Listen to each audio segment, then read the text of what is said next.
Mark, chapter 3. Once again Jesus entered the synagogue, and a man with a withered hand was there.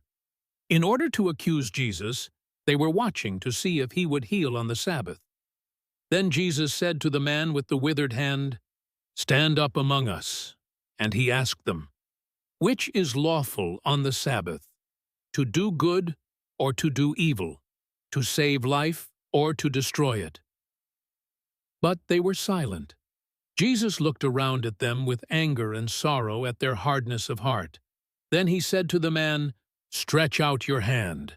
So he stretched it out, and it was restored. At this, the Pharisees went out and began plotting with the Herodians how they might kill Jesus. So Jesus withdrew with his disciples to the sea, accompanied by a large crowd from Galilee, Judea, Jerusalem, Idumea, the region beyond the Jordan, and the vicinity of Tyre and Sidon. The large crowd came to him when they heard what great things he was doing.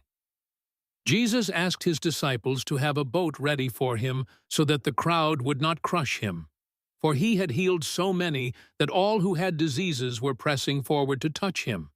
And when the unclean spirits saw him, they fell down before him and cried out, "You are the Son of God."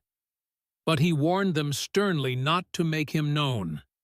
Then Jesus went up on the mountain and called for those he wanted, and they came to him. He appointed 12 of them, whom he designated as apostles, to accompany him, to be sent out to preach, and to have authority to drive out demons. These are the 12 he appointed: Simon, whom he named Peter, James son of Zebedee, and his brother John, whom he named Boanerges, meaning sons of thunder, Andrew, Philip, Bartholomew, Matthew, Thomas, James son of Alphaeus, Thaddeus, Simon the Zealot, and Judas Iscariot, who betrayed Jesus. Then Jesus went home, and once again a crowd gathered, so that he and his disciples could not even eat. When his family heard about this, they went out to take custody of him, saying, "He is out of his mind." And the scribes who had come down from Jerusalem were saying, "He is possessed by Beelzebul, and by the prince of the demons he drives out demons." So Jesus called them together and began to speak to them in parables. "How can Satan drive out Satan? If a kingdom is divided against itself, it cannot stand. If a house is divided against itself, it cannot stand. And if Satan is divided and rises against himself, he cannot stand. His end has come.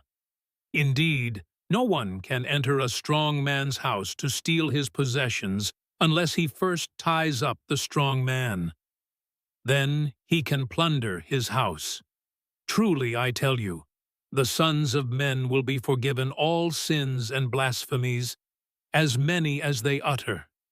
But whoever blasphemes against the Holy Spirit will never be forgiven. He is guilty of eternal sin." Jesus made this statement because they were saying, "He has an unclean spirit." Then Jesus' mother and brothers came and stood outside. They sent someone in to summon him, and a crowd was sitting around him. "Look," he was told, "your mother and brothers are outside asking for you."